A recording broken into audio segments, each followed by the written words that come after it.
After that day, the lady of the house began visiting my room whenever she had the time, and when it was just the two of us, she became the kindest person imaginable. At the age of 20, that's how I came to understand women. It feels like a tale from long ago. I had been admitted to the country's top university, a true rags to riches story. I'm reminded of those days as a poor student and felt compelled to write this down. Tuition at national universities was incredibly affordable, and with a well-established scholarship system, as long as you did reasonably well, tuition wasn't a worry. However, living expenses and pocket money became an issue. My parents farmed in the countryside, and with several younger siblings, I had to take care of myself. I couldn't rely on my parents, who couldn't even take a proper break during the off-season. As they prepared for the next farming cycle, through an introduction, I became a tutor for a wealthy family.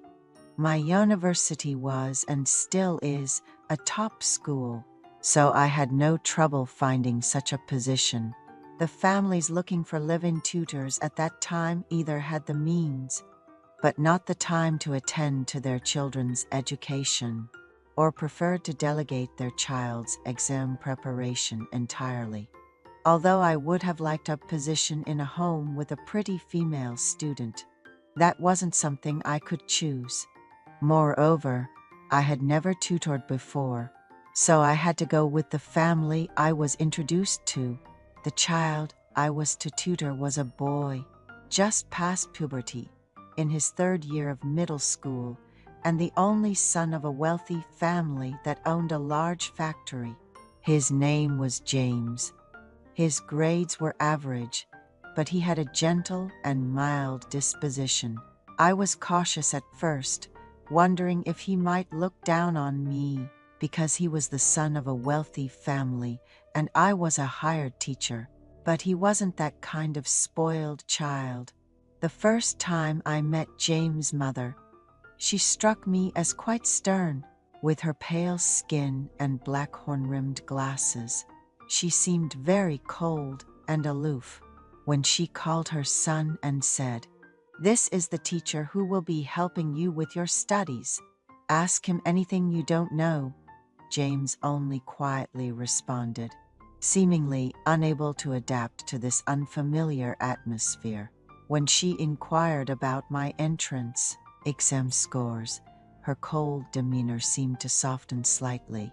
She then mentioned how she envied our parents, which also helped to ease my tension. The lady of the house showed me to my room. It was a two-story house, and she told me to use the room right next to James's.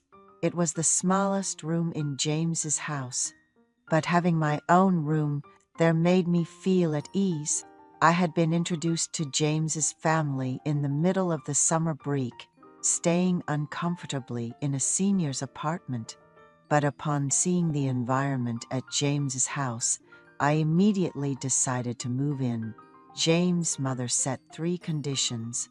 First, considering you're a young student with probably a lot of friends, make sure not to stay out past midnight. There should be no bringing friends over to the house, and if you come home after mealtime, you're responsible for your own food. I thought these were perfectly reasonable requests. She also mentioned that the pay would be fair, in line with what other households offer, and that there might be a little extra for improved grades, so she hoped for diligent effort. If you happen to want something to eat outside of meal times, you're welcome to use the small kitchen on the 2nd floor to make ramen or similar. Just be sure to clean up after yourself. It wasn't that I was expecting special treatment, but facing a parent who spoke so coldly was disheartening. I had brought a few clothes and my own bedding, but the housekeeper suggested I not use them, saying, "You might prefer not to use those. The lady of the house has bought new bedding, so please use that instead. After being introduced to James' family by a senior, I returned to their home after having dinner and some drinks with my senior in front of the house. The lady of the house remarked, "What would the child think of you coming home drunk on your first day as a teacher? Is it okay for a university student to wander around drunk? Please pay more attention to self-management from now on." Her tone gave me chills. Is being wealthy something to brag about?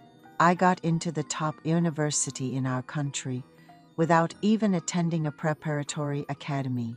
And here I am being looked down upon for not having money.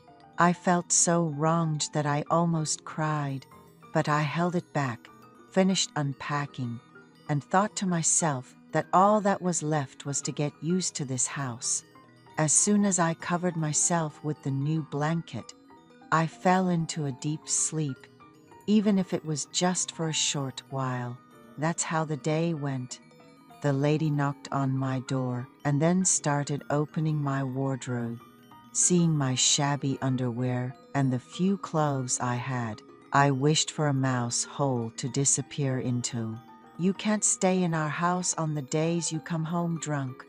Just so you know," she said flatly. I bowed my head and promised to be more careful in the future. Teaching James began, and honestly, the middle school exams were predictable. It was clear what kind of questions would come up. After advising James on what to focus on and to study, he came back with good grades. Following this, James' parents' attitude towards me changed slightly. Beyond my monthly salary, they started giving me bonuses, and it seemed like we were having meat dishes more often than usual.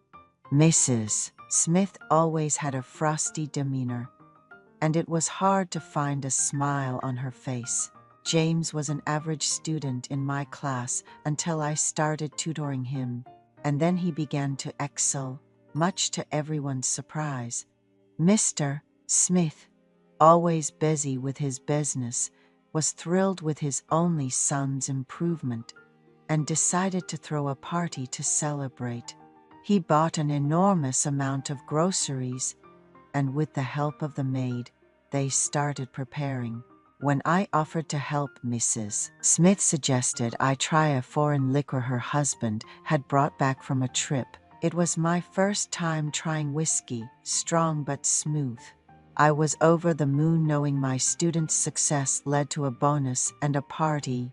After taking a shower in their luxurious bathroom, I was drying my hair in my room, which, by the way, I'm a bit taller than average and quite fit, something not unnoticed at school. Mrs. Smith, bringing snacks, accidentally walked in on me undressed, dropped the tray and hurried out. Realizing my mistake in not dressing sooner, I was embarrassed, but it seemed unnecessary to lock my door after all.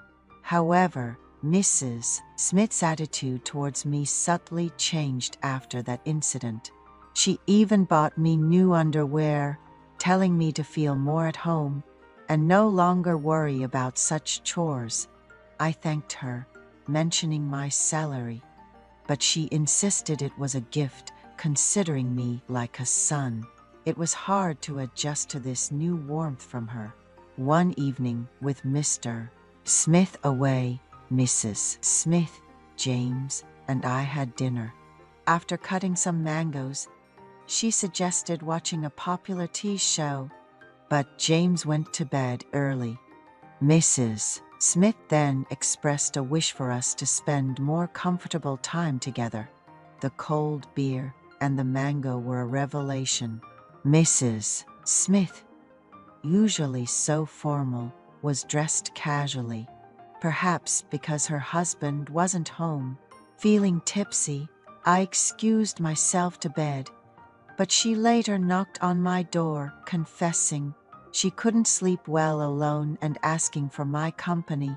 That night, any awkwardness between us vanished. From then on, Mrs. Smith would visit my room when she could, and we shared a closeness unlike any other. At 20, that's how I came to understand women.